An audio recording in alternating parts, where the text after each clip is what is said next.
Tuhan Yesus, ini kami, hidup kami, hati kami, pikiran kami, jiwa, semuanya Tuhan, akal budi kami semua di tangan-Tangan-Mu. Kami mau mengasihi-Mu, kami mau mendengar firman-Mu, dan kami mau melakukan kami. Roh Kudus tolong kami semua. Yang belum bergabung, yang mau rindu, Tuhan siapkan segera. Terima kasih Tuhan, ini kami tidak banyak orang, tapi kami mau memberi Engkau tempat yang utama dalam hidup kami. Untuk itu Engkau tahu hati kami, harus melaporkan kebenaran firman-Mu, dan Engkau puaskan kami seperti janji firman. Kami percaya itu. Silakan bagi Roh Kudus mengurapi kami semua demi nama Tuhan Yesus. Amin. Ya, shalom buat kita semua. Sesi pertama sekitar setengah jam kita mau tanya jawab. Untuk yang kemarin direnungkan kembali, Anda masih ada sesuatu yang belum clear, ditanyakan dulu segera. Yang sudah, ketika Anda sudah melakukannya, mengalami sesuatu apa dengan Roh Kudus, dengan firman Tuhan, boleh sharing untuk melakukan. Pertanyaannya Bu Mai itu kan begini, bagaimana dengan pernikahan yang tidak satu iman? Bagaimana cara seorang suami atau istri Kristen tetap menjalankan panggilannya sebagai mempelai Kristus? Walaupun itu sudah pengajaran yang 2 minggu lalu ya. Nanti lebih lengkapnya kalau saya, ini kan baru Yohanes selesai, nanti kita mau belajar Petrus, kemudian Paulus. Di Paulus kita akan lebih jelas tentang arti bagaimana suami istri ini betul-betul menggambarkan Kristus dan jemaatnya, seperti Efesus 5, 22-33. Ada lagi di 1 Korintus pasal 7 ya. Di situ dikatakan tuh 1 pasal 7 itu. Paulus mengurai beberapa tentang suami istri. Dikatakan 1 Korintus pasal 7 itu dikatakan begini. Kalau orang sudah jadi murid Kristus, jadi orang Kristen sungguh-sungguh ya. Siapa dulu terserah mau suami atau istri dulu. Nah, kalau istri yang bertobat terima Yesus sungguh-sungguh lebih dulu, suaminya belum, tidak boleh berpisah. Yang punya iman tidak boleh memisahkan diri macam itu ya, yang telah bertobat. Kalau yang belum, suami atau istri yang belum mau memisahkan diri, cerai silakan. Ya, tidak apa-apa. Tapi ya akibatnya sama-sama resikonya apa? Kalau baik yang Kristen yang tidak itu bukan urusan Tuhan lagi. Yang Kristen pun tidak boleh nikah lagi. Itu yang harus diingat.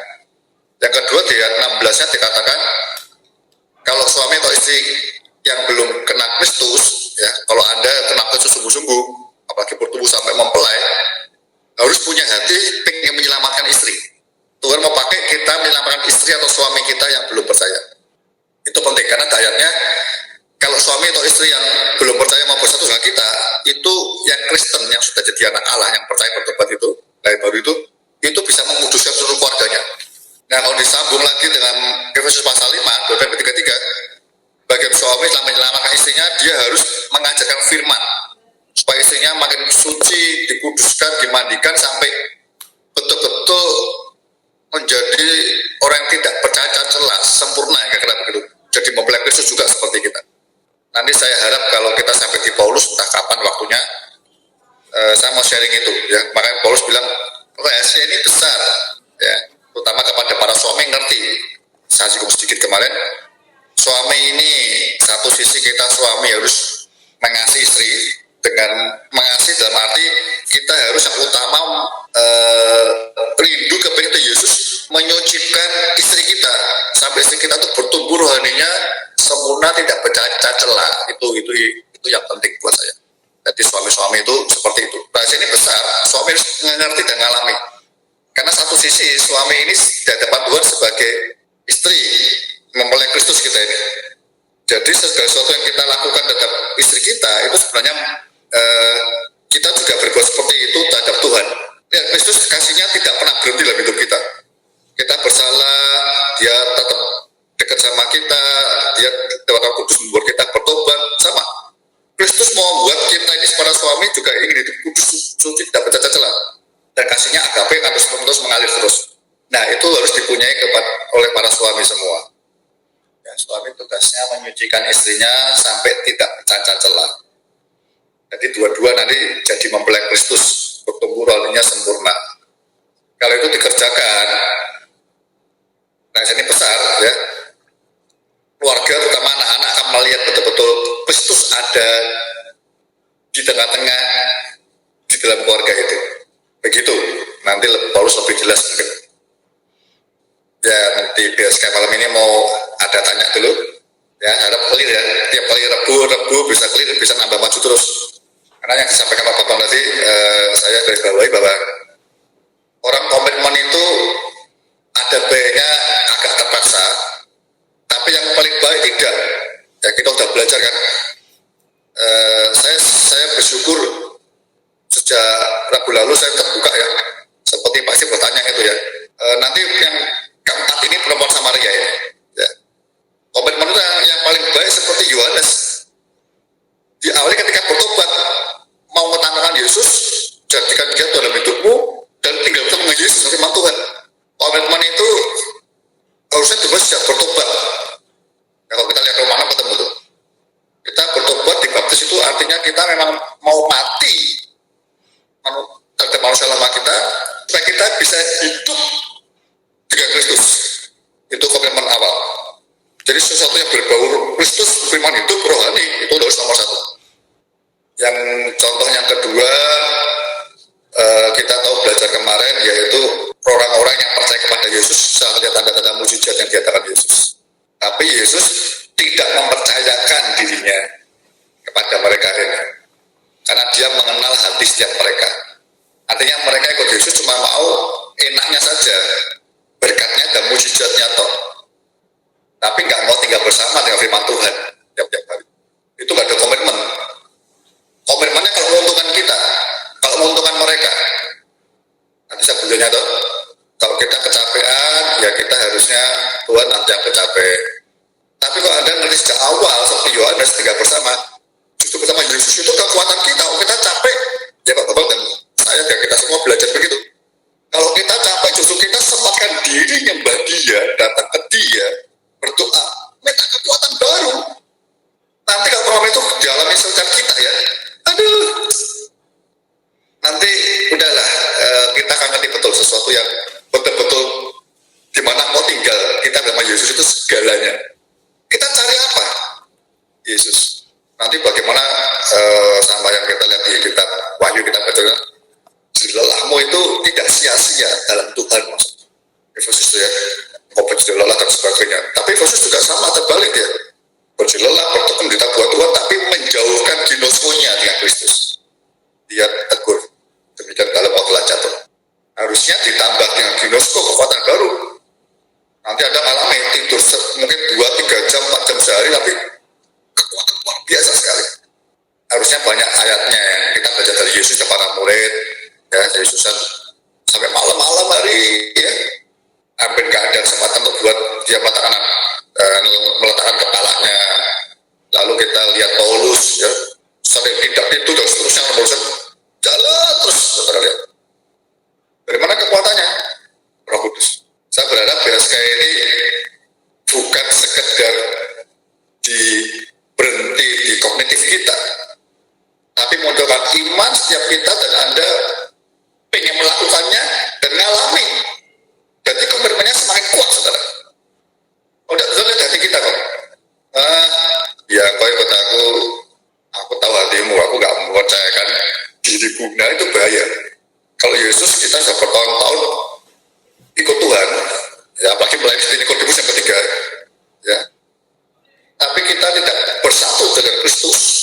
Kita nggak lihat langit terbuka, kalau lihat langit terbuka, tapi kita nggak mau masuk di dalamnya karena Nikodemus hanya orang ketiga Nikodemus. Dia bertemu Yesus, nemu Tuhan Yesus, ketemu, dia pengen belajar, dan dia ngerti pengetahuan Taurat. Dia pengen belajar Tuhan, bisa dengan tanda-tanda kuasanya, dia pengen tahu itu. Tuhan bilang itu nggak penting. Kalau kau punya itu semua, kau nggak lahir baru, nggak bisa lihat surga. Yang kedua, ketika engkau tidak dilahirkan dari air dan roh, itu firman Tuhan ya, Roh Kudus, engkau tidak akan masuk. Gitu ya. Komitmennya ya mungkin lebih kuat komitmennya, karena dia ingin belajar. Nanti Bapak juga ya, mau belajar, tapi motivasinya keliru. Tuhan lihat hatinya.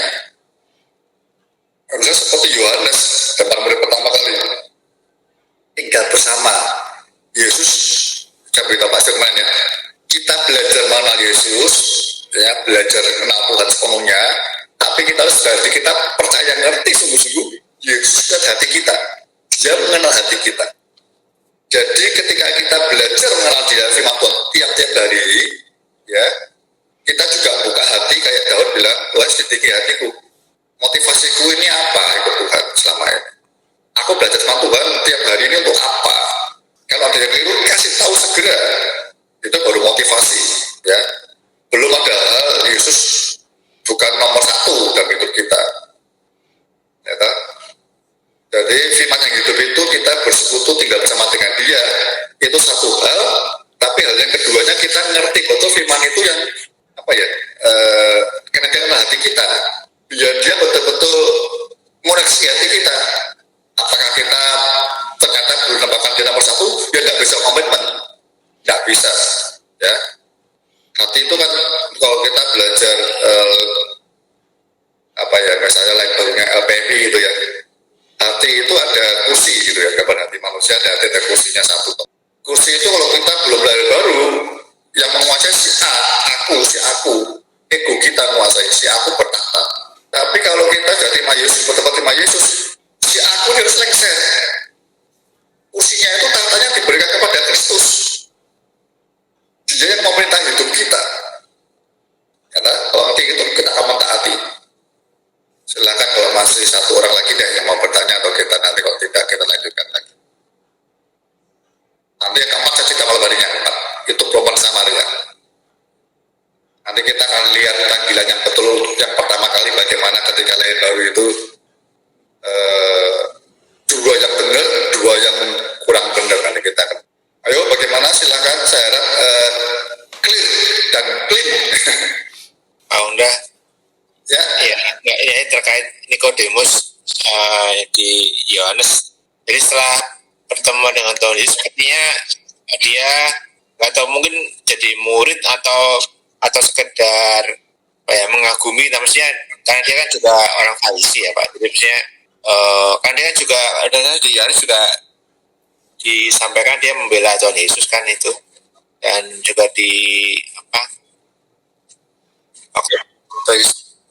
disalib mati juga kan, dia juga ikut merawat itu untuk pemakamannya. Jadi sebenarnya dari pertemuan itu entah dia bertobat atau artinya dia ada tindak lanjutnya gitu ya Pak Unda. Buat Nikodemus. Nah, Nikodemus ini catatan di Alkitabnya itu kalau menurut saya ya, itu dia yang pertama di Yohanes 3 itu dia sedikit sedih, dia pergi meninggalkan Yesus. Tapi karena dia orang pintar, dia ngerti betul ini dari Allah, bukannya tidak. Dia tahu betul. Tapi dia belum bisa, kalau Tuhan ngomong anggur baru, kibatnya belum bisa baru dia. Tapi orang ini ngamatin terus, gitu. Sampai terakhirnya dia betul ngerti ini Mesias. Saya tuh gak ada ceritanya lagi sih. Tapi terakhirnya Yesus dia ikut merawati dan sebagainya gitu ya. Ada seperti itu. Nah, orang-orang lain umumnya nanti Nikodemus pasti bertobat. Karena setelah Yesus bangkit itu, ya, kegerakan Kisah Rasul 2 itu kan luar biasa sekali. Apalagi Nikodemus ngamatin. Betul-betul jadinya Roh Kudus diturunkan betul. Wah, dia bisa percaya. Ya. Karena selama 3 tahun setengah kan Nikodemus ngamatin. Ini Yesus terus mujizatnya nggak pernah berhenti. Tapi dia lihat Anda tuh. Nah yang terakhir dia mesti ngamati tentang pola pengajarannya. Bagaimana dia berdebat dengan orang fasih, kalau dia berdebat akhirnya ngerti. Nah terakhir dia pasti ngerti yang di Matius 23 itu. Yesus marah-marah kan, munafik ya, sikat semua betul. Terkutuklah kau dan sebagainya. Dia ngerti itu. Nah saya percaya ketika Yesus bangkit betul, nah, apalagi dia di Yerusalem terus dia ngamati, ngikuti perjalanannya ke Kristen ini sampai Kisah Para Rasul 2 itu saya rasa dia larut masuk. Karena banyak orang, itu 3.000 orang banyak sekali lihat. Itu saya rasa orang-orang kayak Yusuf Arimatea itu masuk semua itu. Ya. Orang-orang yang sudah terjamah tapi dia masih belum mungkin dia kayak saya lambat juga. Ya. Karena orang tak beragama ini kan seperti kalau saudara orang-orang yang betul-betul dari agama lain tapi yang bukan abangan ya, yang sok atam gitu kan.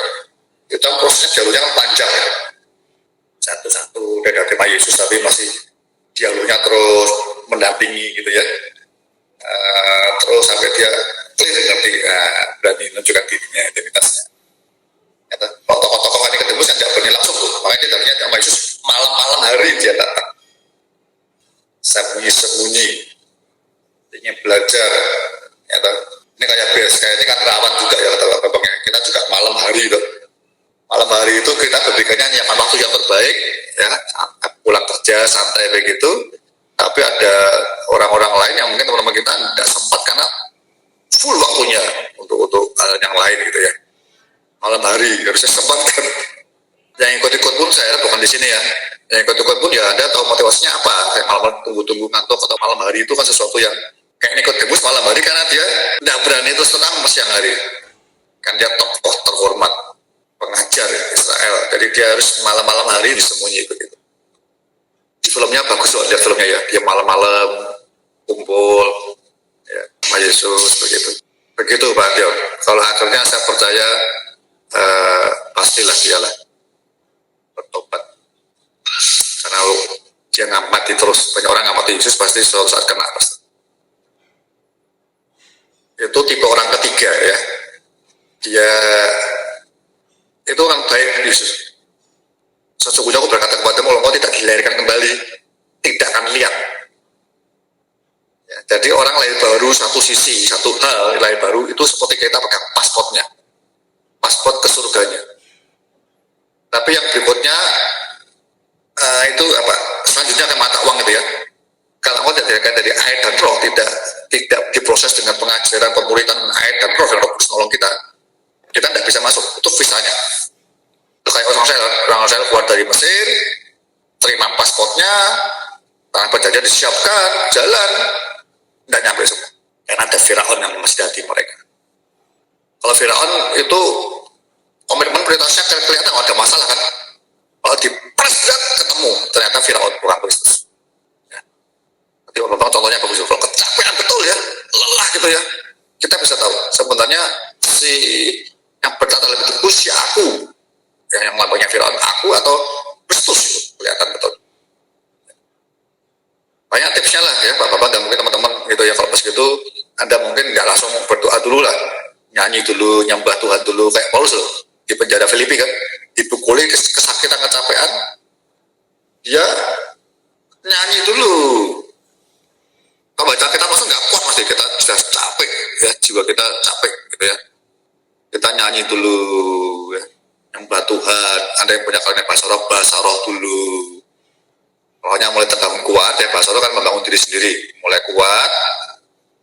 Nah, mulai berdoa. Nah, mulai buka kitab, makan firman sedikit-sedikit makan firman. Nanti akan merasakan kekuatan sungguh-sungguh ada di Kristus. Begitu ya. Saya rasa kita nyambung aja maksudnya kaum Yunus pasal 4 ya. Tipe orang keempat.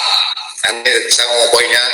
Tipe orang keempat itu perempuan Samaria itu ketemu Yesus ya, dia tahu Kristus ya, dalam arti nanti juga perjumpaannya seperti Yohanes. Nah, terus diajarkan tentang menyembah. Ini penting saudara ya. Jadi saya mau ngomong nanti murid pertama Yesus, murid pertama itu Yohanes dan teman-temannya itu plus perempuan Samaria itu yang benar. Kalau Anda mulai baru, seperti ranting nempel di pokok anggur, langsung belajar kebenaran, firman Tuhan tiap hari, plus menyembah roh dan kebenaran. Itu yang Anda akan mengalir terus berjalan sampai berdua lebat pasti.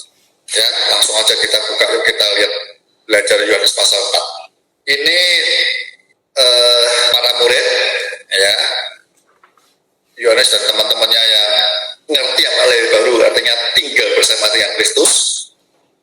Tinggal bersama itu penting karena tinggal bersama firman Tuhan, karena tinggal bersama itu akan memulai saling memengaruhi, saling mengenal ya. Yang terutama Yesus mengubah hidup kita belajar berubah seperti Yesus, karena kita membaca seperti Yesus itu ngajar kita ya. Tinggal bersama itu pentingnya begitu. Tinggal bersama itu makin hari harus makin mirip seperti Yesus ya. Berapa orang katanya kalau ngamati suami istri yang sudah 50 tahun pernikahan, makin lama makin mirip katanya wajahnya ya, itu berarti makin cocok ya. Nggak mirip pun juga cocok, nggak usah dipilih-pilih. dititipin. Ini percakapan dengan perempuan Samaria ini jenis orang keempat ya, saya tahu ceritanya ya. Satu dua dasari apakah nanti Kristen rohani kita ini bertumbuh atau tidak ya. Kalau berdua lebat nempel, Anda sampai ngerti yang keempat ini ya, 1 dan 4 yang benar, ini saudara akan berdua lebat pasti. Saya mau baca aja langsung ayat keempat ya. Anda tahu ceritanya ya, Yesus dan rombongannya ya, ia harus melintasi daerah Samaria. Kata harus itu penting ya. Dengan kata harus itu artinya dia memang sengaja melewat Samaria. Para muridnya orang Yahudi nggak mau lewat situ ya. Kalau dia dari Yudea ke Galilea biasa agak muter ke kanan sedikit, itu jalannya akan ke utara itu ya, dia nggak lewat situ. Sikar nggak mau dia, tapi Yesus harus. Nah, tipe yang keempat Yesus yang menemui orang tersebut ya. Yohanes ketemu Yesus, dia ikut, nah ketemu, ditanya mau apa yang kau cari. Orang-orang Nikodemus, orang yang ketiga nemu Yesus malam-malam hari, berjumpa dengan Yesus ya. Tapi setelah dikasih tahu semua sampai Yohanes 3:16 nggak bisa ngerti dia, belum bisa ngerti karena pikirannya masih hanya agamawi, nggak pernah ngalami itu. Ya saya mau sobat BSK belajar firman jangan seperti nanti Taurat lagi, hanya ngerti toh. Saudara mesti ngalami, percaya ngalami. Nah, proses lihat surga dan kepengen masuk itu terjadi. Ini masa hidup kekal dan mati kekal kan dari 16. Nikodemus masih pegang Tauratnya, dianggap itu kebenaran. Singkat cerita, Yesus ada di sumur itu ya. Lalu kita langsung baca aja ayat 7, maka terang seorang perempuan Samaria hendak menimba air, kata Yesus kepadanya, berilah aku minum. Sebab murid-muridnya telah pergi ke kota membeli makanan. Jadi murid-muridnya semua kabur ke kota ya, sudah sendiri semua beli makanan. Maka kata perempuan Samaria itu kepadanya, masakan engkau seorang Yahudi minta minum kepada seorang Samaria?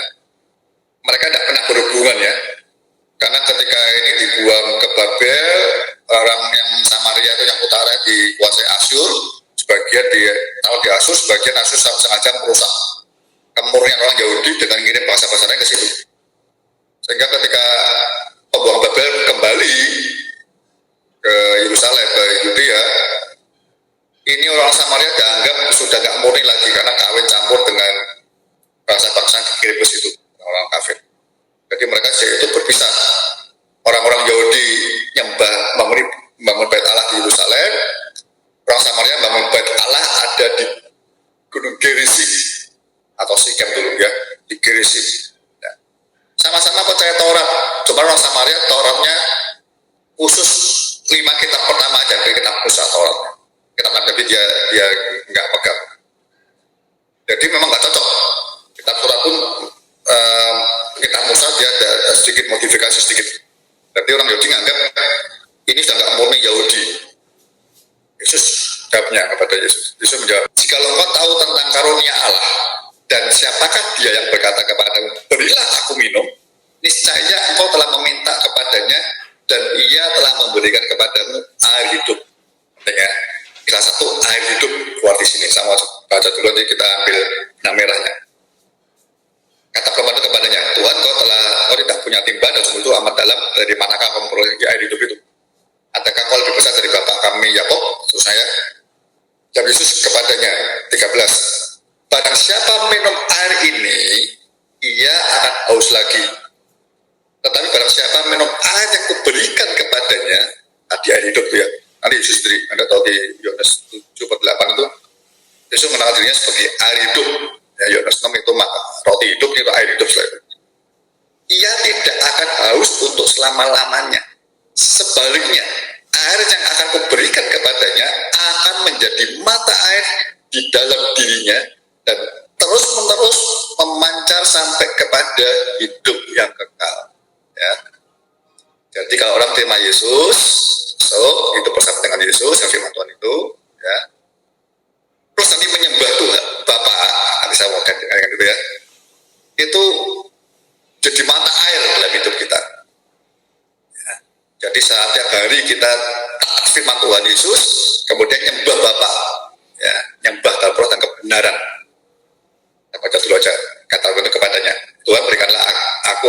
itu supaya aku tidak haus dan tidak usah datang lagi.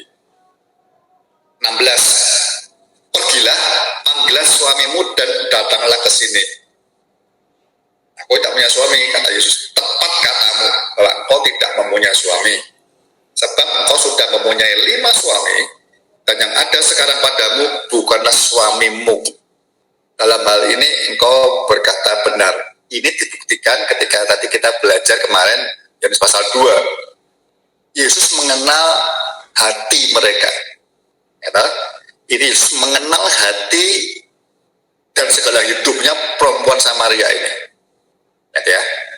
Dia tahu 5 suami. Nah, lihat mau bohong apa? Mau bahasa tentang kita bela diri apa? Saya hebat? Tidak ada hebatnya. Kita mau bela diri tentang manusia, Tuhan tahu hati kita.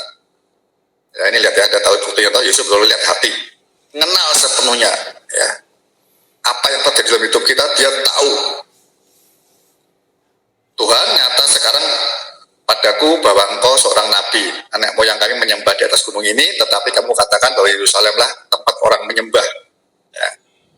Ini perempuan Samaria konteksnya itu harus ngerti saudaraku ya, orang-orang yang benar ini ya. Benar dalam arti secara Taurat dan Kristen juga begitu. Jadi orang Kristen itu artinya apa? Kita ini menyembah siapa? Menyembah Kristus. Kalau menyembah adalah mentaatinya. Mengikut Kristus itu menyembah, ya. Bapa dan Yesus maksud saya. Percayalah kepadaku ya perempuan, saatnya akan tiba bahwa kamu akan menyembah Bapa. Ya, dimakan Bapa. Bukan di gunung ini, bukan juga di Yerusalem. Kamu menyembah apa yang tidak kamu kenal, kami menyembah apa yang kami kenal, serta keselamatan datang dari bangsa Yahudi. Kita tidak bisa nyembah kalau kita nggak kenal pribadinya. Ya. Terus dulu, tetapi saatnya akan datang dan sudah tiba sekarang bahwa penyembah benar akan menyembah Bapa dalam roh dan kebenaran. Sebab Bapa menghendaki penyembah demikian, dan menyembah dalam roh dan kebenaran. Kebenaran itu Yesus sendiri itu, apa caranya? Kebenaran dan hidup. Aletheia, kebenaran itu artinya benar, tidak bohong, bukan dongeng. Yesus selamat itu ya, ya Tuhan. Allah itu roh, dan siapa menyembah dia harus menyembahnya dalam roh dan kebenaran. Poin lagi yang penting ya, saya teruskan dulu, atau dulu ya, saya ngomong dulu begitu dulu.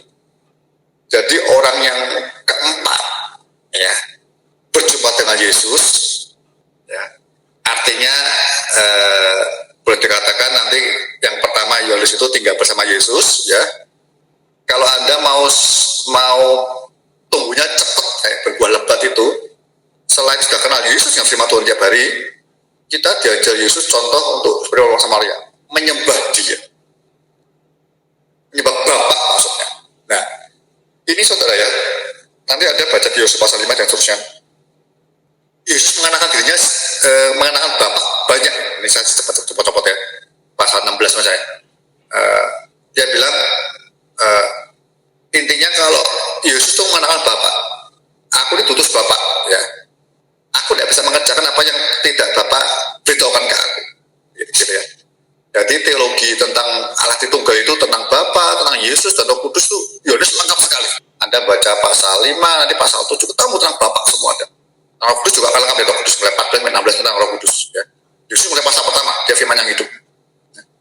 Jadi ketika ini orang keempat ini tipikal setelah ketemu Yesus, firman yang hidup itu, ya Tuhan mau mengajarkan tentang menyembah.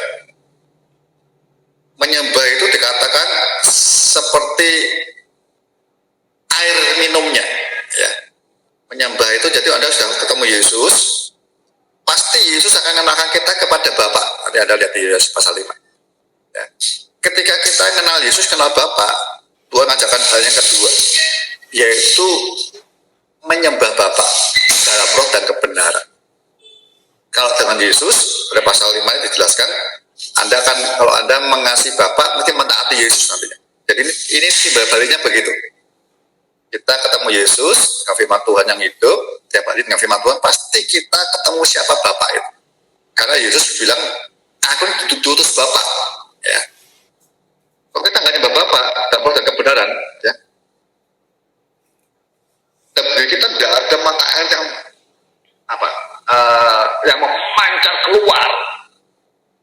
Kata aku, banyak orang Kristen Kristennya, pengeluarannya mungkin bertambah, tapi hidupnya tidak ada mata air yang memancar keluar.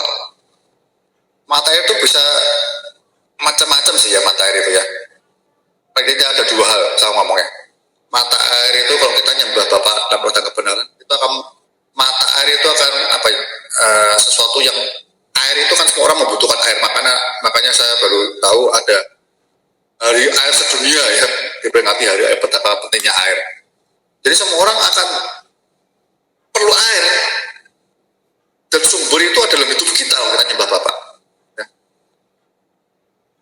Nyembah dalam roh dan kebenaran. Tadi saya bilang kalau Nikodemus, kebenaran seperti air mengalir keluar. Satu artinya itu akan mengalir kehidupan. Kehidupan itu orang-orang di sekitar kita merasakan yang sakit, yang gelap, yang susah, akan ngerti ini membawa sesuatu dampak yang apa sih ya? Orang di Matius 5 itu pembawa damai. Orang yang Kristen yang sungguh-sungguh hidup, ya, harusnya kekudusannya semua itu memancar keluar. Mesti, ya dimanapun Anda berada, orang sekitarmu, termasuk kosong-kosong gelap akan nggak bisa tenang. Memancar keluar, kita buat orang ribut, kita datang senyum atau ngomong sedikit, dampaknya besar sekali. Yang kedua itu Yeskiel. Air itu akan memimpin kita jalan keluar sesuai pimpinan Tuhan. Yeskiel bilang di bait Allah itu mau keluar mata air yang memancar keluar. Ya. Dia mengukur sebetis, lalu selutut, pinggang sampai dada, leher, dan akhirnya dalam tenggelam. Akhirnya dia berenang, ikut aliran airnya dan berenang. Orang Kristen seperti itu harus ya. Kalau Anda sudah tahu firman Tuhan tiap hari dengan Kristus, belajar yang kedua menyembah Bapa. Bapa itu yang utus Kristus, gitu ya. Dan Bapa itu akan menuntun kita bisa menghadapi apa yang Tuhan Yesus firmankan pasti. Dan Bapa itu akan apa ya? Kalau Anda nyembah itu bahasanya bahasa aslinya proskuneo ya. Proskuneo itu artinya gambarnya seperti seekor anjing ketika tuannya datang dia senang mencium tangan tuannya. Proskuneo artinya berikutnya dia seperti seorang hamba yang sujud tersungkur menyembah tuannya. Ya. Di pasal 5 jelas tuh. Ya habis pasal 4 ini sistematikanya bagus. Yesus di pasal 5 ngajar tentang dirinya dan jelaskan ke Bapa. Aku tidak bisa bekerja kalau Bapak tidak bekerja menunjukkan kepadaku. Ya. Bapak itu bahkan orang mati. Ada baca di pasal 5 ya banyak. Bapak itu yang menghakimi dunia, gitu ya. Jadi Yesus itu hanya bisa bekerja semua ini. Aku ini sebenarnya utusan Bapa. Bapak yang mau menyelamatkan kau, Bapak sebenarnya. Yang mau buat kau bangkit hidup kekal, Bapak. Yang menghakimi semua orang ini, Bapak. Cuman melalui aku firman yang hidup ini.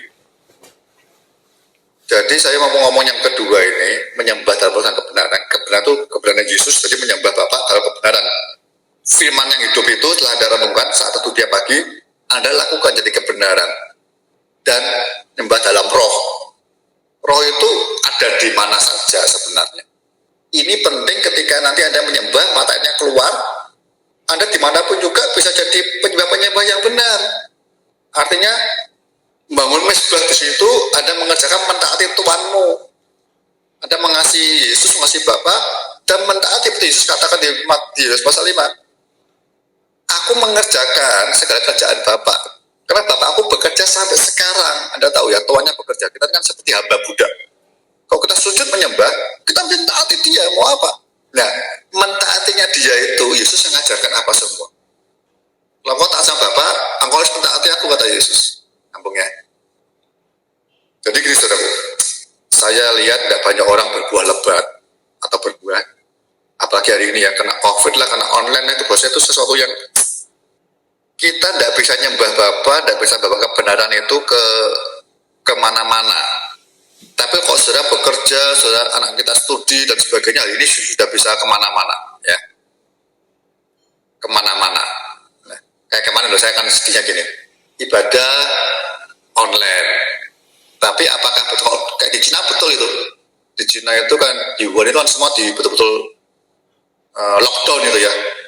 Nggak cuma ibadah, nggak cuma mall, semua nggak boleh pergi kemana-mana. Kalau di Indonesia kan tidak. Ya pemerintahnya mungkin nggak mampu atau apa. Jadi kita yang terutama sama yang ibadah aja, yang ke gereja nggak boleh, ya. Tapi orang yang kemana-mana masih bisa boleh, ya toh? Dibatasi memang iya, ya, tapi jalan nggak pernah sepi. Mobilitas banyak sekali. Saya ngomong itunya maksudnya begini. Kalau hari ini banyak teman saya pendeta tahu dampaknya online ini, ya. Sehingga sampai hari ini aja gampang lah, belum full kembali semua misalnya ya. Ya orang bilang memanfaatkan teknologi untuk PI baik, iya. Tapi sekali lagi saya mau sampaikan kebenarannya ketika kalau kita tidak belajar pimpinan Tuhan untuk keluar, Anda baca ayat 15 ya. Pergilah dan kau menghasilkan buah dan buah itu tinggal tetap. Itu orang-orang itu kita perlu mentaati Tuhan itu dalam rangka pasti kita pergi keluar pasti itu. Pergi keluar itu Tuhan, pimpinan Tuhan. Saudara tahu kan, kita bisa menyembah di mana saja bisa, ya bisa. Tapi Tuhan juga mau kita menyembah di tempat-tempat yang tertentu, misalnya kayak gereja, di mana persekutuan orang-orang kudus. Nah, kita sama-sama dengan mereka. Ya. Nah, kalau kita terlatih begitu, tadi Bapak misalnya ada ya orang kalau ke gereja itu kan saya bilang ya, sejak sebelumnya mungkin taruh gereja sebelumnya sudah bangun pagi, sudah siap-siap ya, mandi, jalan pergi gitu. Ada sudah dilatih menjadi habis kalau mau ketemu Tuhan, nyembah Tuhan itu ada urusan menyembah itu bergerak keluar. Ya. Buah itu dihasilkan di luar. Anda saat teduh, lalu untuk melakukannya supaya hasil buah, Anda mesti keluar.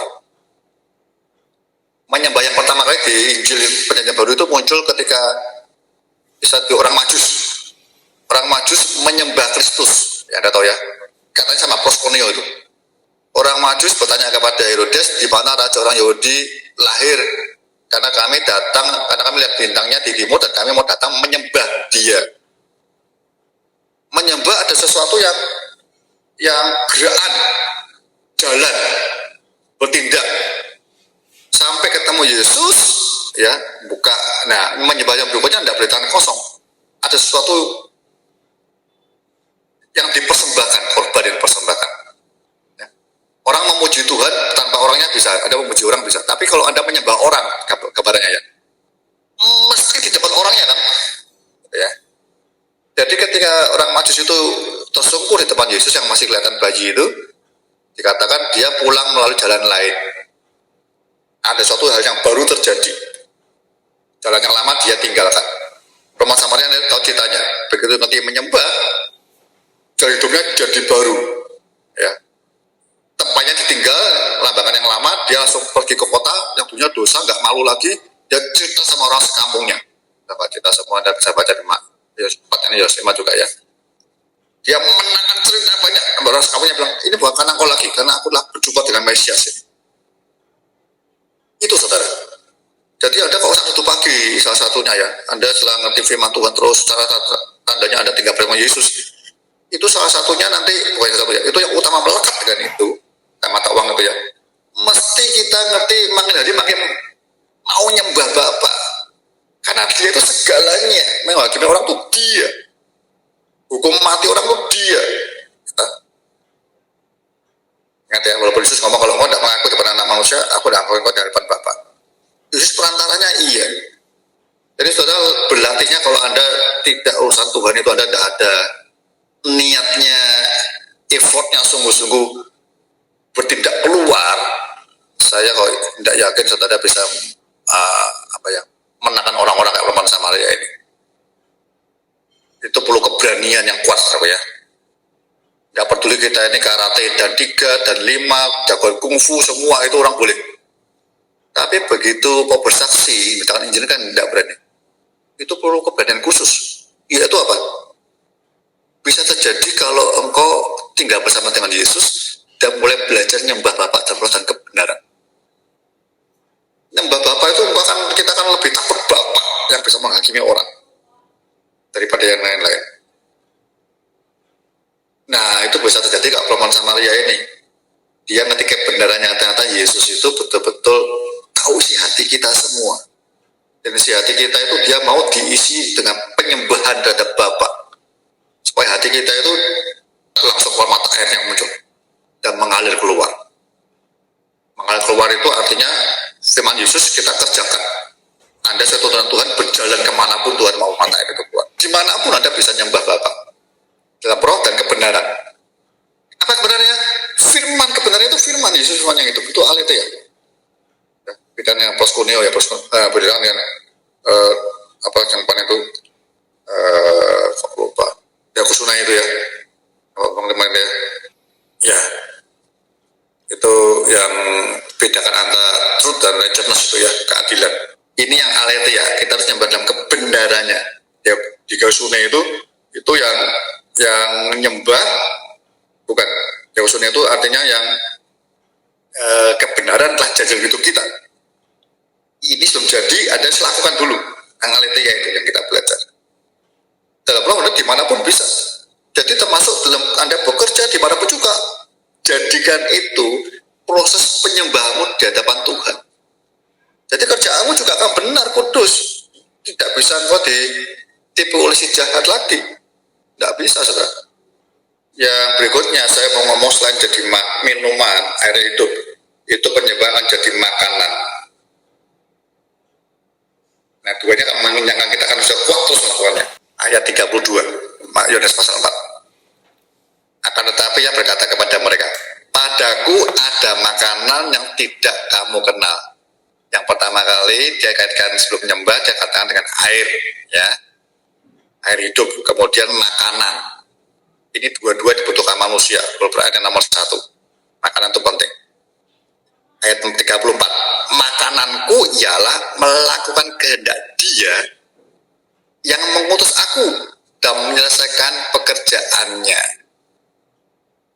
Ya, saudaraku, jadi makanan itu kalau kita nyembah Tuhan, ya, nyembah Bapa, maksudnya kita akan ngerti Bapa itu lewat aku itu kehendak Tuhan Yesus itu kehendaknya apa, dan kita akan melakukannya. Itu makanan kita. Nanti ya, air itu menyegarkan, makanan itu menguatkan kita. Ya, saya harus ngomongnya hati-hati gini.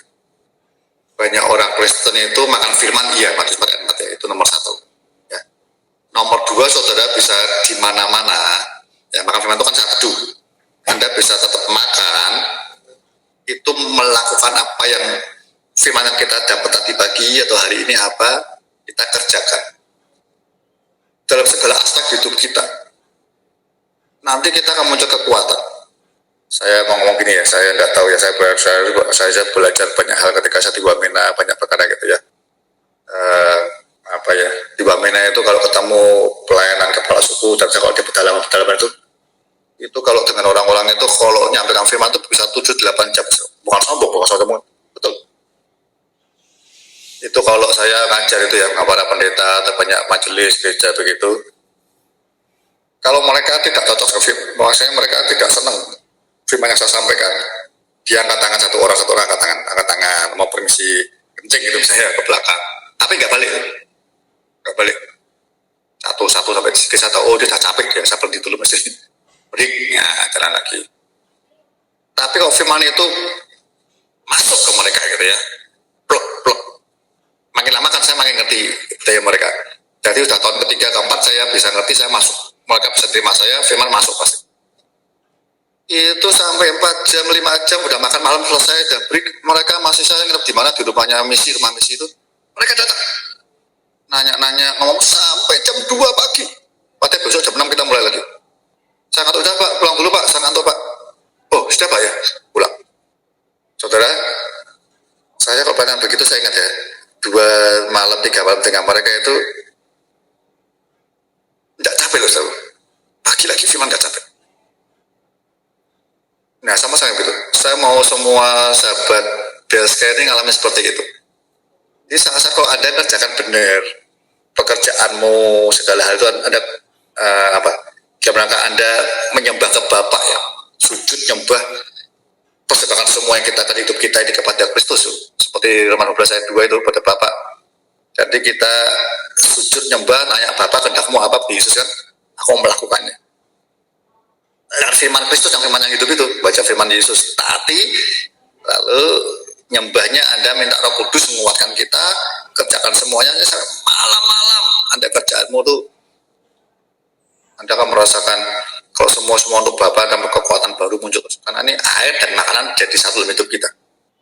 Makananku melakukan dan menyelesaikan pekerjaan yang dia mengutus aku itu apa? Aku selesaikan.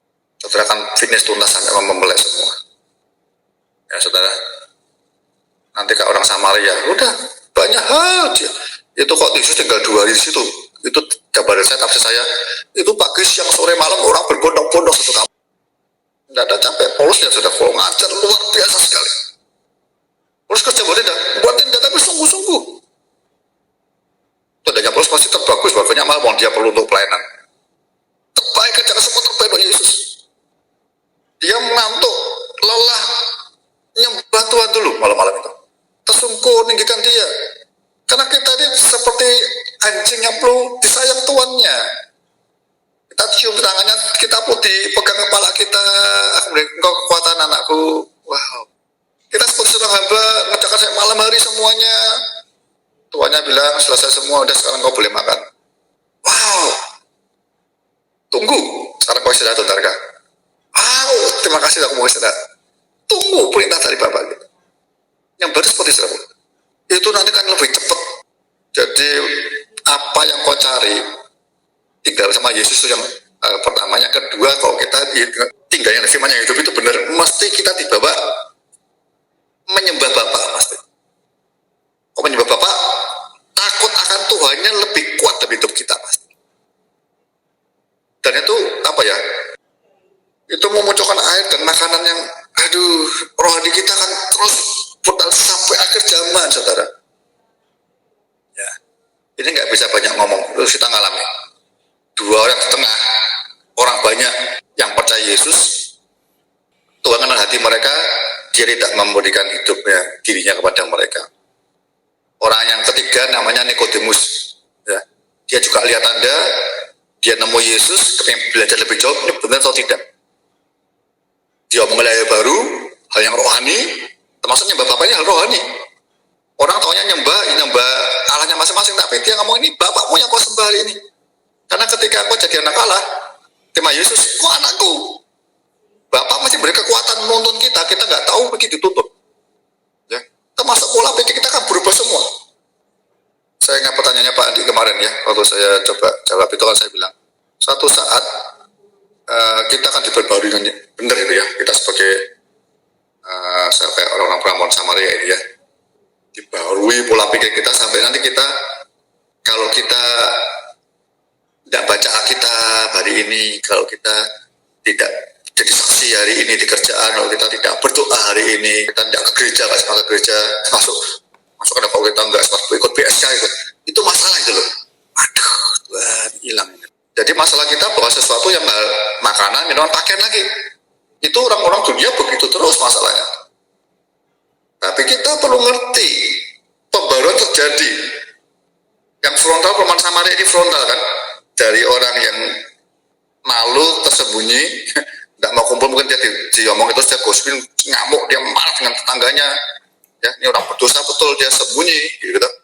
Orang nafsu bilang dia juga hidup malam, jadi ngantuk ke airnya, cari airnya dia harus siang-siang. Frontal berubah. Ya. Itu yang gelap hidupnya, ketika diajak nyembah Bapak, dan ngerti ini Yesus, Mesias. Ini Kristus pasti, aku rapi. Dan diajak nyembah Bapak, hidupnya berubah. Jadi yang dulu tersembunyi, nikmati dosa dengan sendirinya, ya, sekarang dia mau berubah bersaksi. Nah, tanda yang terakhir itu kalau Anda dan saya tinggal bersama dengan Kristus, ngerti Tuhan tiap hari, nyembah Bapa dan Roh dan kebenaran tiap hari ngerti, mesti bersaksi. Mulut kita mesti ngomong, tidak pernah bisa ditahan, namun juga tidak akan pernah bisa nahan. Karena ini makanan air hidup pemancar keluar mendorong kita terus ngomong, mas. Nah, makanan beri kekuatan, beri keberanian untuk kita nanti bicara. Sejak itu saya percaya Perempuan Samaria itu ngomong begitu ke banyak orang, pasti dia nggak dosa lagi, saudaraku. Itu orang sekampung bisa kecewa dengan Yesus kan. Orang yang bersaksi itu penting, bersaksi begitu, saudara. Kalau saya bersaksi tentang hidup saya diubahkan oleh Yesus, itu seperti rambu-rambu kalau saya bilang lalu lintas. Jadi kita akan lebih hati-hati, tidak sembrono lagi, maksud saya begitu. Ya, karena kita udah ngomong cerita, aku sudah berubah loh, aku jadi kayak seperti ini loh. Aku tahu hidup itu yang menjadi persoalan terbesar itu bahaya itu hidup dan mati kekal. Yesus 16. Ya.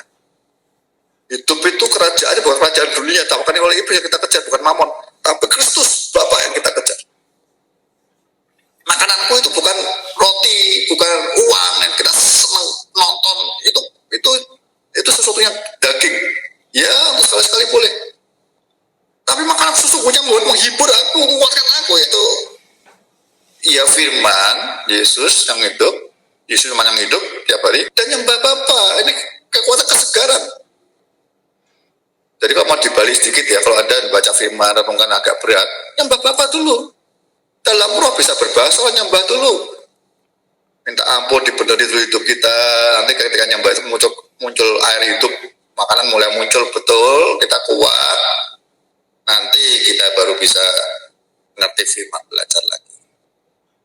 Karena kita tidak bisa nyembah apa yang tidak kita kenal. Mesti kita kenal. Secara pengetahuan dulu kita ngerti siapa itu Bapak. Buat firman yang disajarkan. Saya rasa saya ngomongnya mungkin, ini memang sesuatu yang pada perlu pelan-pelan renungkan kembali ya. Jadi saya mau gambarannya begini. Saya yang pasti sampaikan dulu ya.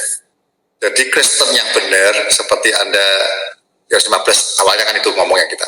Ranting diambil oleh Bapak, diselamatkan, tempelkan di Bapak anggur, lahir baru. Ya, yang benar supaya kita ini bisa makin berbuah lepas dari memuliakan Tuhan.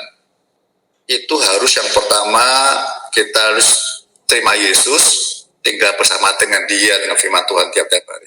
Jadi sejak itu yang kita cari bukan hal yang makanan minum pakaian, kita cari kerajaan surga.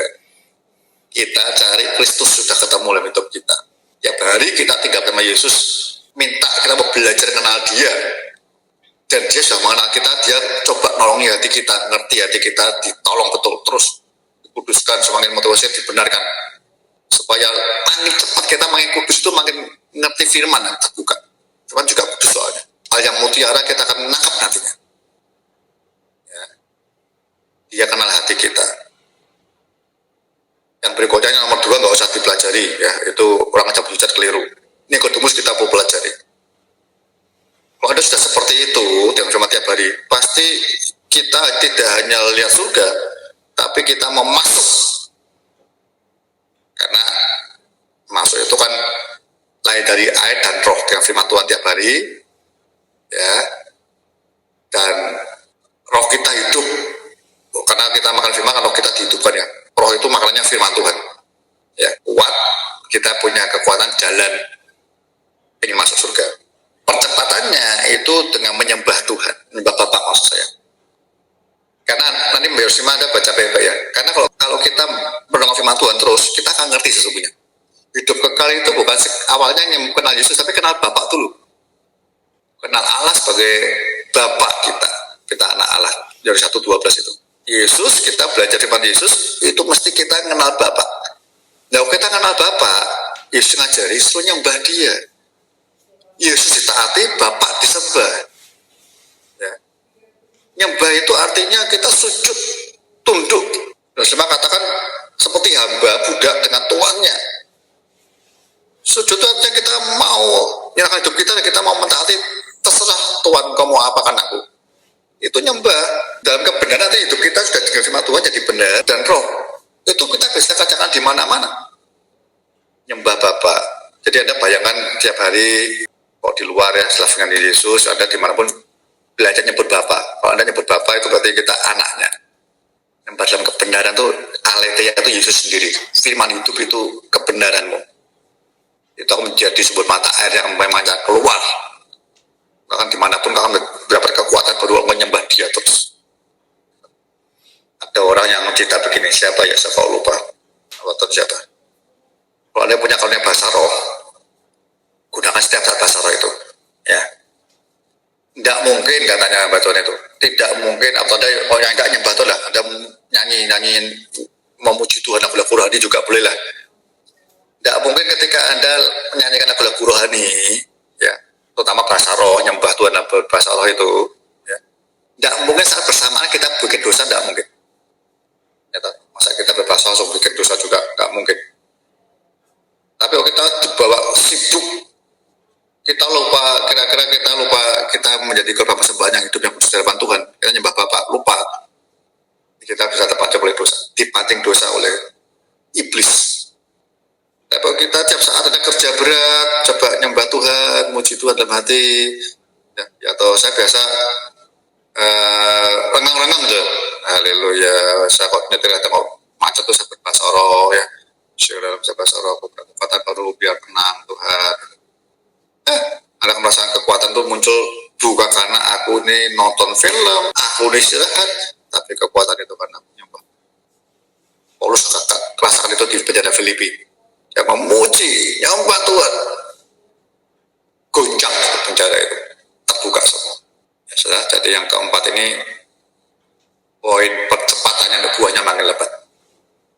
Kita 1, 2, 3, 4 ini Tuhan Yesus Yohanes mengajar, menuliskan perjumpaan orang-orang dengan Kristus seperti apa. Baik, saya rasa saya beri dulu ya.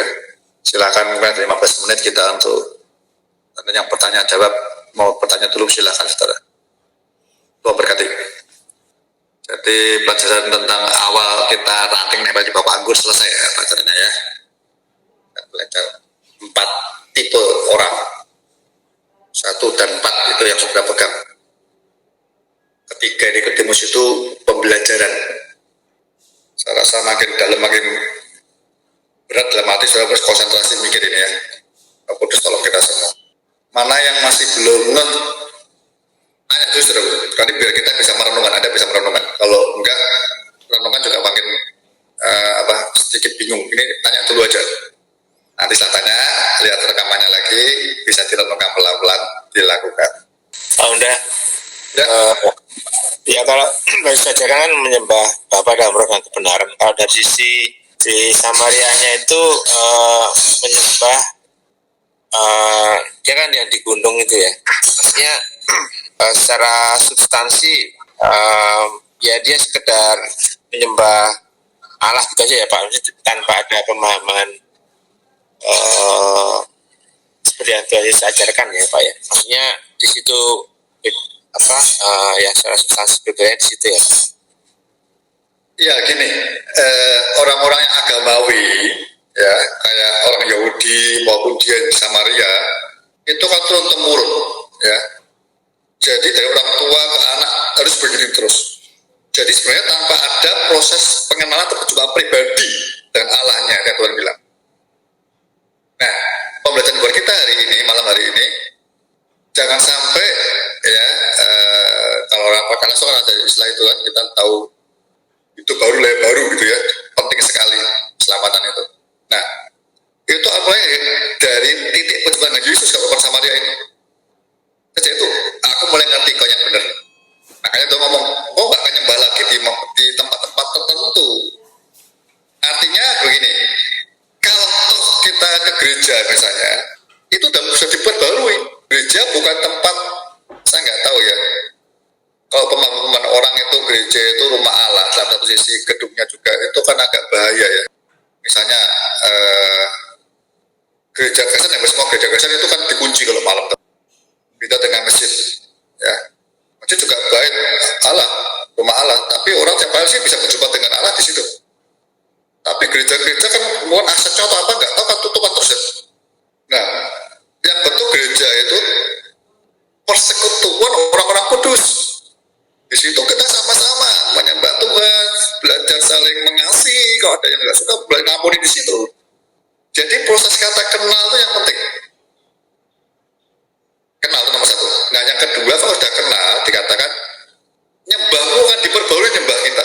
Dibaharui nyembah itu bukan kepada Allah ansih Allah, tapi Allah yang maha kuasa itu jadi ayah dari Bapak kita. Ya, kalau Bapak itu kan kita tahu kenal belas.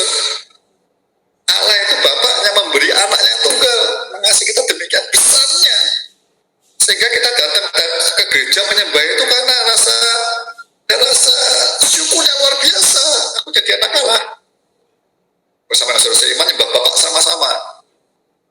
Jadi konsep-konsep itu bisa terjadi dalam perjumpaan pribadi orang dengan Kristus. Makanya yang pasal pertama itu penting. Tinggal bersama Yesus dulu. Bahasanya Yesus, kalau di Yohanes 3-nya, jelaskan tidak hanya lahir kembali, engkau lihat surga, rohnya dihidupkan lihat surga. Tapi untuk mau masuk ke sana, itu perlu air dan roh. Nah, airnya itu firman Tuhan memperbarui terus, ngerti kebenaran demi kebenaran, kita akan ngerti betul. Gitu ya. Nah, kalau begitu nyembah kita baik. Suatu saat tempat sesuatu tidak ada gereja, kita nggak pusing. Gerejanya ya saya, bait Allah terkecil. Ya. Ada orang lain yang coba untuk persekutuan begitu. Tapi yang penting hidup kita makin dibenarkan. Nah, kalau orang agamawi tidak, dia mengenalnya karena mungkin dari orang tua, mungkin doktrin, mungkin pengajaran, tapi tidak ada perjumpaan pribadi.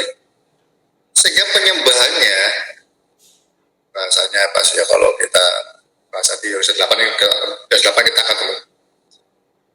Yang Tuhan mau itu benar itu memerdekakan kita. Jadi nyembahnya itu sesuatu yang betul takut akan Allah, tapi ada rasa hormatnya, terima kasih ini Bapak, ayah kita, my father itu ya. Betul-betul papa itu penting. Nah, kenal itu bisa dengan Kristus setiap hari, nggak firman yang hidup, Pak. Jadi penyembahan kita akan semakin benar, dapat kutip ya, dan kudus tentunya begitu. Nah gitu-gitu kita tidak akan bisa ngerti penyembah dengan benar kalau kita tidak nanti baca di Yohanes 5 ya, nanti ini saya urutannya bagus. Begitu ngomong nyembah Bapak, konsep Bapak, teologi Bapak disampaikan di Yohanes pasal 5. Contohnya ya, saya baca pelan-pelan ya. Ini biar kita kenal bahwa kita nyembahnya Bapak benar. Jadi nyembah itu nyembah Bapak ya. Yesus kita taati nih sebagai Tuhan kita. Ayat 17 Yohanes 5:17 ya. Bapakku bekerja sampai sekarang, maka aku pun bekerja juga. Saudara tahu ya, ini satu misalnya contoh ini aja. Kita menyembah Allah yang tidak pasif. Di surga dia duduk tenang. Tidak, Bapak kita itu bekerja. Nah, konsep bekerja Anda tahu ya, misalnya ya. Ini biar kita nyembahin sukacita ini. Bapak Allah kita itu harusnya berhenti bekerja ketika telah menciptakan manusia. Kejadian pasal 1 itu. Ya. Menciptakan terang dan seterusnya, ya, hari pertama terang, sampai manusia hari ke-6, dia istirahat. Sabat itu istirahat. Harusnya berhenti bekerja. Kenapa Yesus masih bilang ini, Allahku sampai bekerja sampai sekarang Bapakku ini? Karena gara-gara tiba-tiba dosa. Dia berdosa, tidak taat sama Tuhan. Anda kutip, Tuhan terpaksa karena kasihnya. Dia bekerja lagi. Dia panggil lagi, ada benar di mana engkau? Dia yang potong binatang itu. Ya, berikan kulitnya kepada mereka sepakaian. Dia mulai bekerja apa? Nolong memulihkan, bawa anak-anaknya yang hilang kepada dirinya kembali. Kalau kurang ngerti perkara ini, aduh, nggak ada pekerjaan apapun juga yang dunia terus berat, nggak ada. Minta Bapak tolong aku. Bisu mampet, gang buntu, nggak ngerti pekerjaan. Nyambah Bapak tolong aku, bagaimana ini? Kata ya, wah kalau gitu-gitu, kita ke gereja apa nggak suka cita apa bagaimana coba? Wah, Bapak belajar firman Yesus, ya ini KPSK, kita belajar firman, ya belajar tadi untuk kenal Yesus, untuk mentaati dan makin kenal Bapak. Karena aku Yesus bilang, kalau kau mengenal aku, kau mengenal Bapak, ya, karena aku tulis Bapak. Ya, ada berapa lagi juga, Anda bisa baca banyak deh. Nah, ini misalnya pasal 5, misalnya Anda bisa baca banyak ya. Aku tidak bisa bekerja kalau Bapak tidak suka kepadaku, ya, misalnya begitu ya. Jadi sudah kalian ngerti betul Bapak itu bekerja itu buat saya itu kalimat begitu ya. Itu luar biasa sekali. Dia bekerja ngawasi kita, mau nolong kita, segalanya pokoknya. Nah, masuk kita gitu, kita nggak mau komitmen sama dia, tentu banget tentu. Jadi tipunya seperti apa itu kan? Sehingga nyembah kita itu nggak murni, ya. Sehingga nyembah kita itu apa ya? Entah batasan, ya yang pasti dosa harusnya sih. Tapi kita minta ampun cepet ya, nggak kurus tolong kita minta ampun ke Bapak terus. Wah, kita suka aja jadi anak-anak lain. Makanya kalau bersama Maria berubah, sukacita, cerita nggak malu lagi dia, ngajak orang ke Yesus. Ini kan ini keberanian yang luar biasa nih buat saya. Tadi saya bilang kan, saudara kalau tidak minta keberanian dari Roh Kudus kayak di Kisah 4 itu ya, diancam, nanti kan tidak begitu berani beritakan Injil pada teman kita, apalagi bos kita. Aduh, udah Anda jagoan berkelahi, nanti saja loh, mau kungfu, mau tok, preman, wah dulunya jagoan, belum tentu berani beritakan Injil. Tapi Anda menyembah Bapak berarti nanti rasa takut akan yang lain itu kalah dengan takut akan Bapak. Nah, pemahaman seperti itu Pak, ada yang nanti nyembahnya makin kenal, makin nyembahnya lebih dalam. Kita nanti menyembah dengan konsep-konsep yang lebih benar lagi. Ya. Worship yang lebih benar lagi seperti apa. Nanti Bapak kita akan, kalau kita dengan dia akan dapat kekuatan baru banyak sekali. Jadi ke gereja Anda datang ke Tuhan tiap malam berdoa, wah itu kesenangan deh. Ya, capek-capek mau nomor satu kan Tuhan. Bapaknya senang, kasih kekuatan kita. Bukan berkat ya. Kekuatan itu lebih penting buat saya. Ya, hikmat baru, kekuatan baru, otak yang segar, sel baru itu, waduh, segalanya itu. Ya, saya berdoa ngalami gitu. Nah, tahun depan atau jangan lagi biasanya Anda bergairah. Dimanapun ya mau belajar terus. Tidak hanya BSK ya, Anda ikut Komsel Tua Muncul kan nomor 1 itu. Nanti hal apapun juga, kalau Anda makin ngerti betul kan iblis makin menghalangi banyak hal. Nanti jam yang sama dibenturkan dengan yang lain. Anda harus memilih, menimbang. Oh iya, dan disitu kita akan mulai ngerti lah. Ikut Tuhan, kamu mau apa? Aku nomor 1 atau nomor 2 atau nomor 3, nomor 4, nomor 5 dan seterusnya. Dia mengenal hati kita tuh, hati-hati loh ya. Pasal 2 tadi ya, kita belajar ya. Penembuh yang lalu. Dia mengenal hati kita. Kalau kita nggak benar, nyembah kita nggak benar, dia tidak akan mempercayakan dirinya kepada kita. Walaupun kita pelayanan terus-menerus kayak Nikodemus. Tapi ya begitu aja kita. Begitu Pak Anjo, nanti beliau simak, kalau sampai pelan-pelan dan nanti Anda tahu konsep terang Bapak banyak sekali. Yohanes itu teologi tentang Tritunggal luar biasa itu. Tentang Yesus, tentang Bapak, Yesus dan Roh Kudus jelas. Nanti setelah ini saya harap kita melompat ke Roh Kudus nantinya ya, 14 sampai 16. Jadi kita bisa berbuat lebat seperti apa. Terima kasih Pak Anjo. Baik, luar biasa. Pak. Malam Pak Undar Kak. Yo. Ini menyimak pembahasan materi yang sebelumnya sama hari ini ya sekalian sharing juga lah. Ini jadi jadi perenungan pribadi gitu loh Pak. Jadi memang tadi kan Bapak juga bilang kan sebelum kita masuk pelayanan segala macam, tapi yang bahaya kan ujung-ujungnya jangan sampai ke Matius 7 kan. Kita udah melayani segala macam tapi Tuhan bilang gua nggak kenal lu gitu loh. Tuhan mati konyol gitu istilahnya kan Pak. Jadi ini jadi disadarin lagi gitu loh. Apa sih motivasi pertama ya kayak di Matius Yohanes 2 kemarin kan dibilang apa yang kau cari, terus udah itu pembicaraan Nikodemus sama hari ini perempuan Samaria ini terus terang jadi merema loh gitu loh Pak. Jadi istilahnya wah ini harus cepet-cepet gitu loh, jangan sampai istilahnya kita kenal Tuhan tuh nggak bukan kayak model instan gitu kan. Jadi nggak mau cepet-cepet lah gitu loh, harus bener gitu loh. Jadi kita harus tahu gitu loh apa sih yang kita cari gitu loh, kenapa gitu loh kita mau ngikut Tuhan gitu loh Pak. Itu sih yang aku dari pembelajaran dari 4 materi sampai 5 materi ini loh sampai saat ini gitu loh Pak, yang aku bisa share gitu loh Pak. Makasih Pak. Iya, jadi kalau benang merahnya di Yohanes 1, 2, 3, 4 itu kita ketemu ya. Ini Tuhan, Yohanes sebenarnya Roh Kudus ngurapin dia untuk nyusun 4 jenis orang berjumpa dengan Yesus. Ya. Tipe pertama yang tadi Pak Rampas itu penting sekali. Orang yang ikut Yesus, para murid itu ikut. Ya. Ini anak domba Allah, dia ikut. Ya. Ikut apa yang kau cari. Karena Yesus pertama kali selalu ngomong itu selalu, ingat baik-baik ya. Saudarakan setiap orang ya, Anda semua ini ingat baik-baik itu. Sebenarnya aku bukan jadi, lebih tepat kok orang kita semua, kalau saya harusnya. Kenapa aku tuh pilih Yesus? Kenapa sih pilih Kristen? Nggak jadi kalau otomatis cara saya.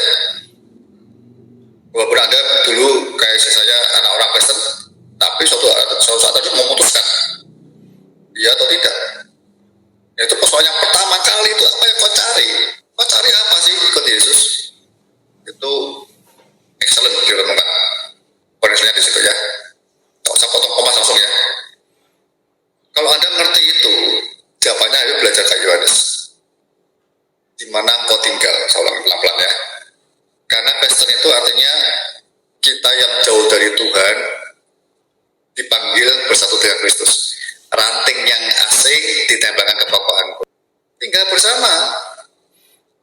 Tinggal bersama itu yang lebih penting, kita menjadi supaya seperti Yesus. Oh, Yesus seperti kita. Bukan. Kajian Tuhan kita ditembakkan di pokok yang gede, kita kecil. Jadi kita harus nyedot belajar dari dia sebanyak-banyaknya. Sekaligus kita harus tahu pasal 2 tadi. Dia kenal hati. Karena banyak orang ikut Yesus terus, motivasinya bisa bergeser, bisa keliru. Kasihnya bisa meninggalkan kasih, mula-mula bisa begitu. Kalau kita dengan firman ngerti itu, kita tidak hanya belajar firman tok tiap hari, firman yang hidup di dalam Yesus, belajar firman tiap hari, tapi sekaligus kita buka hati.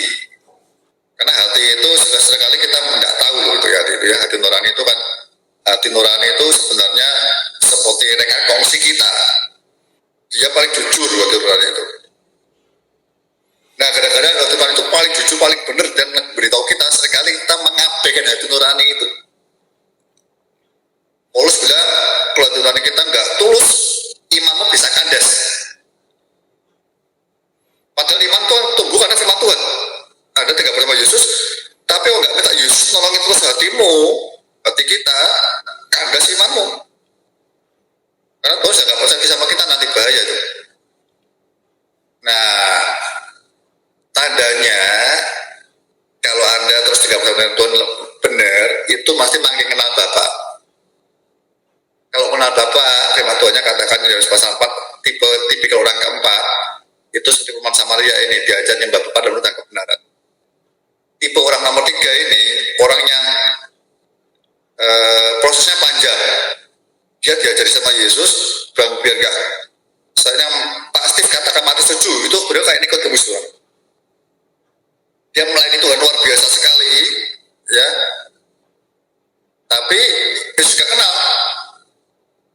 Karena dia hanya belajar firman Tuhan toh.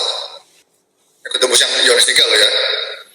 Karena Nikodemus yang pasal-pasal terakhir ya, dia, saya percaya dia berterima Yesus bertobat. Pasal 3 begitu. Yesus ngomong apa? Pelayananmu itu, baca-baca juga pelayanan kita segala itu nggak penting. Sebelum kau lahir baru, gitu ya. Apa lahir baru? Ya nanti kayak Yohanes ketemu Yesus. Roman Samaria, aku salah ngerti kau benar. Karena kau kenal hatiku, dosaku kau bongkar semua. Lahir baru, lahir kembali. Yang kedua, kembali lagi, 3 bersama itu prosesnya tuh berlangsung, ada proses, ada progresnya, ada harus nikmati. Air dan roh, baru kita mau masuk, gitu. Lahir kembali, bisa lihat surga, ada kerajaan surga loh ya. Kerajaan surga ada undang-undangnya. Yang kedua, dikatakan kalau harus lahir dari air dan roh, baru bisa masuk. Ya. Jadi proses progresnya kan berlangsung terus Pak, ya. Terus supaya mati setuju nggak terjadi.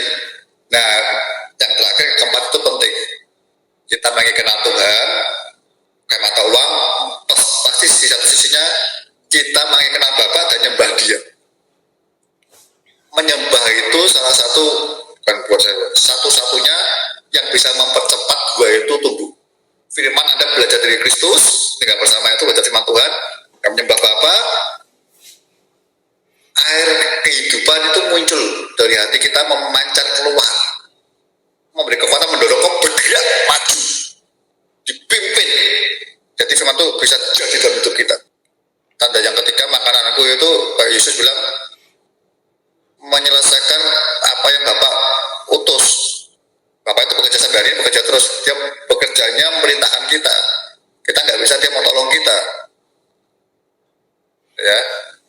Lihatlah, Anda baca tadi sempat nggak saya selesaikan. Kau bilang musim menuai masih 4 bulan lagi. Enggak, hari ini musim menuai. Jadi kok nyembah dengan benar, jadi gini yang gue tanya yang benar ya.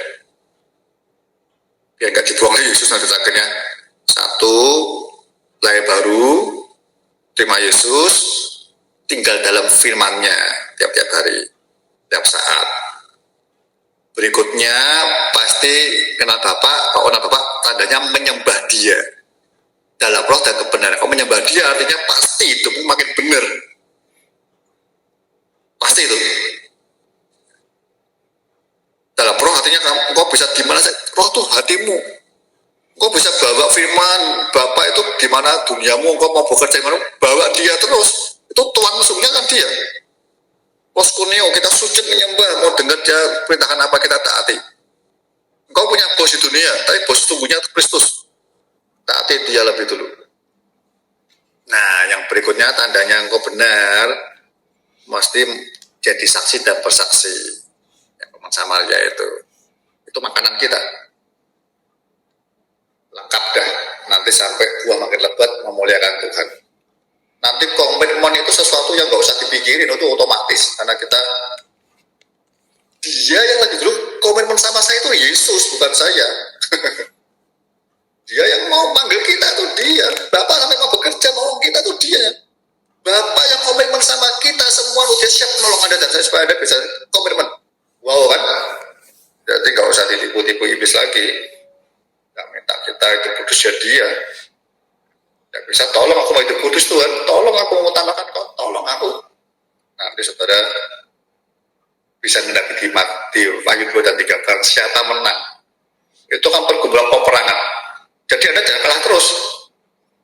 Ya, ini jamnya firman Tuhan tiap hari pagi harus tuh, jam malam harus ada tahu doa baca firman malam ya. Nanti ada misalnya gereja, ada komsel, ada PA, ada tambah ada BSK, itu tahu udah jam-jamnya Anda tahu. Di hadapan macam-macam pilih itu harusnya rohani lebih dulu. Nanti Anda akan nikmati kekuatan baru. Dan Anda akan mengerti apa artinya barang siapa menang, nyembahnya Yesus. Barang siapa menang. Aku tuh yang menang Tuhan. Menang itu artinya kita itu ambil keputusan yang benar, milih yang menang. Bisa kalah loh kita ini loh. Tapi ada dengan Yesus sepanjang hidup, bagi Bapa siap menolong terus, Dia bekerja untuk kita, diberi rohnya yang kudus. Tidak menang. Pergumulannya mungkin sampai menyucurkan darah, tapi pasti menang. Baik, Mas Steve, terima kasih. Oke ya, clear ya. Tinggal direnungkan lagi ya, terus kalau kita semua ya. Baik, saya harap, saya berdoa supaya kita, saudara, saya rasa merasa ya, saja merasa makin dituntut Roh Kudus makin dalam ini. Ya, jadi tidak sekedar kalau orang-orang belajar ini ya mungkin Anda mulai masuk hal-hal yang mungkin levelnya S2 gitu ya. Ya S1 aja itu cari kerja. Ini perlu S2 itu kan niat ya, mau nambah ilmu, mau tambah ngerti, mau tambah itu dalam kebenaran. Jadi saya harap saudara ngerti lebih dalam, lebih rindu lagi, lebih mau belajar haus dan lapar, nanti kan lebih bergairah lah kira-kira begitu saudara ya. Jadi bulan depan lanjut lagi. Saya percaya kalau saudara merasa banyak yang ambil nyedot begitu ya, saya juga merasa makin firman makin terbuka lebih banyak gitu saudara. Baik, kalau tidak ada sudah kita akhiri ya. Baik, Pak Andio deh, berdoa Pak Andio, firman Tuhan Pak Andio. Mari kita satukan hati, kita berdoa. Tuhan, kami mengucap syukur untuk malam ini Tuhan, untuk firman yang boleh ditanam dalam hati kami. Biarlah kami bukan saja mengerti secara positif, tapi juga kami masing-masing mendapatkan rema untuk kami bukan hanya merenungkan, tapi kami bisa mempraktekannya Tuhan dalam hidup kami. Kami mengalami perjumpaan pribadi dengan Tuhan setiap harinya. Boleh semakin mengenal Engkau lagi Tuhan, dan kami boleh hidup benar, hidup kudus seperti yang Tuhan kehendaki. yang baik yang berkenan kepadamu Tuhan. Kami mengucap syukur untuk Pak Honda yang setia terus melayani kami. Tuhan berikan hikmat, kesehatan, kekuatan juga Ibu, terus nantiasa dalam keseharian terus melayani Tuhan, didesain dan di manapun Tuhan pakai menjadi alih baik nama Tuhan. Kami menyerahkan setiap kami Tuhan dan juga saudara kami yang lain. Tuhan tetap tolong kami dan segala aktivitas kami, dan kami boleh semakin dalam mengenal Engkau dan jadi saksimu Tuhan dimanapun. Terima kasih Tuhan, kami menyerahkan kami dalam tangan-Mu, dalam nama Yesus Tuhan kami berdoa.